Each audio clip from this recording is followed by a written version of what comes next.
C'est une rencontre pour faire un état des lieux des dispositifs applicables actuellement sur le territoire, ainsi que les autres à venir et à exécuter progressivement. Il y a toute une série de décrets qui étaient attendus, qui vont tous être publiés d'ici la fin de l'année. Nous allons aussi regarder comment augmenter ce que nous avons déjà fait, les moyens d'accompagnement, parce que par exemple, pour devenir conseiller prud'homal, il faut une formation à la fois à la justice, au monde du travail, et donc il faut accompagner les acteurs, tant du côté syndical que patronal, pour que tout le monde soit en capacité, demain, de juger par exemple des litiges dans le domaine du travail.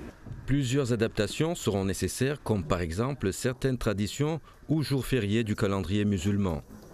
Dans ces échanges, les organisations syndicales ont sollicité à l'État un effort particulier pour le passage aux 35 heures. Le passage aux 35 heures, de 39 à 35 heures, est réel depuis le 1er janvier 2018 pour les entreprises de plus de 20 salariés, mais le sera pour les entreprises de moins de 20 salariés au 1er janvier 2019. Or, elles sont beaucoup plus nombreuses, ce sont des petites entreprises et il faut évidemment qu'elles connaissent le droit pour pouvoir l'appliquer.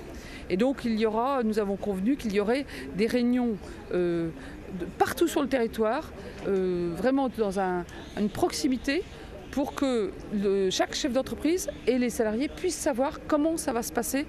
À Mayotte, le Code du travail de droit commun s'installe, le dialogue social s'annonce, les syndicats patronaux et salariés doivent composer ensemble pour avancer. Les efforts ne seront jamais assez, mais il y a quand même des avancées. Aujourd'hui, on a l'application du Code du travail. On va apprendre à l'utiliser tous ensemble. Et j'ai envie de rester positif et de croire que les salariés vont être raisonnables et comprendre la situation des entreprises. Parce qu'il faut comprendre que ce sont les entreprises les plus petites qui auront du mal à appliquer tout ça.